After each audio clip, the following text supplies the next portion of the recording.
ఇంకో పాస్టర్ గురించి mister pastor Palem రాజు సాలెం రాజు ఏం రాజు సాలెం రాజు ఆ పాస్టర్కి చెప్పు, మద్యానికి అలవాటు పడినటువంటి మీరు మీ యొక్క కూటమి ఆ సమావేశాలు ఏవైతే ఉన్నాయో అవి మద్యం వాసనకు అలవాటు పడినటువంటి ప్రదేశాలు.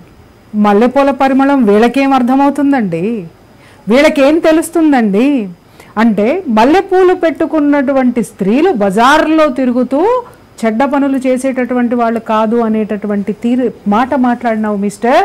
మీ అమ్మమ్మ మల్లెపూలు పెట్టుకోలే, మీ అమ్మ పెట్టుకోలే, మీ భార్య పెట్టుకోలే, నీకు పెళ్ళయిందో లేదో నాకు తెలియదు, నీ అక్క చెల్లెళ్ళు పెట్టుకోవటం లేదా?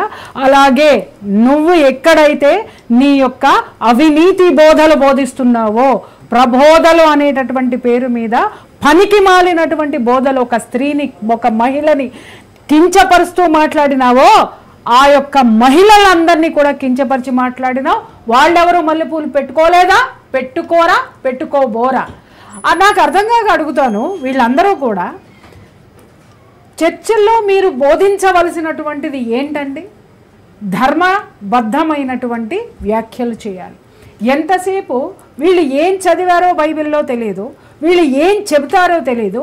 ఎంతసేపు చూసినా వీళ్ళ అజ్ఞానమంతా కూడా రంగరించి మొత్తం పోసేసి ఏదో సనాతన ధర్మం మీద కల్లాపి చల్లాలని చెప్పి చూసి వీళ్ళ ముఖం మీద కల్లాపి చల్లించుకునే పనులు ఎన్నిసార్లు వీళ్ళు చేస్తున్నారు నాకు అర్థం కాదు. ఏ ఒక్కళ్ళైనా సరే, ఎవరైనా సరే, అరే మీ బైబిల్లో ఏముంది?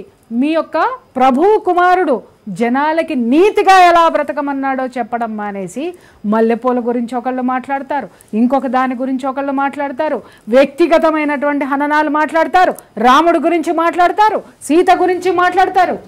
ఏం మాట్లాడుతున్నారు అంటే యువతల ధర్మాన్ని విమర్శించటం అనేది ఒక్క పదం పెట్టుకొని ఎక్కడ పక్కదారుల నుంచి నీ మతంలో ఉన్నటువంటి నీ పోస్టుల్ని కాపాడుకోవడానికి మా మీద బురద చల్లడం, సనాతన ధర్మం మీద, సనాతన ధర్మం కంటే కూడా ఇక్కడ అందరి స్త్రీల మీద బురద చల్లినటువంటి నీ యొక్క వ్యాఖ్యలని నీ విచక్షణకే వదిలేయాలి. ఇక్కడ కూర్చొని నేను చాలా మాట్లాడచ్చు, కానీ నీ అంత పనికి మాలిన నీతి మాలినటువంటి వ్యాఖ్యలు చేయడం అనేటటువంటిది మాకు ఒక సంస్కారం అనేటటువంటిది ఉంది. కాబట్టి అలాగే మీ మతానికి ఒక గౌరవం అనేటటువంటిది మేము ఇచ్చావు. నువ్వు ఆ పోస్ట్లో ఉన్నావు కాబట్టి మిస్టర్, ఆ పోస్టుని నిన్ను కాపాడుతుందని గుర్తుపెట్టుకో.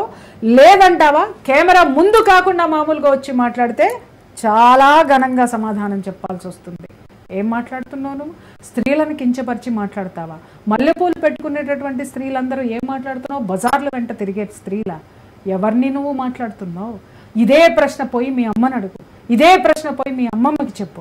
ఇదే మాట మీ ఇంట్లో ఉన్నటువంటి స్త్రీలు, మీ వాడలో ఉన్నటువంటి స్త్రీలకి తోటి మాట్లాడు. నిజంగా వాళ్ళు స్త్రీలే అయితే చెప్పులు, చాటలు, చీపుర్లు పట్టుకొని కొడతారు నీకు వెంటబడి. మరి చిలకలూరిపేటలో ఉన్నటువంటి స్త్రీలందరూ ఏం చేస్తున్నారో నాకు అర్థం కావట్లేదు.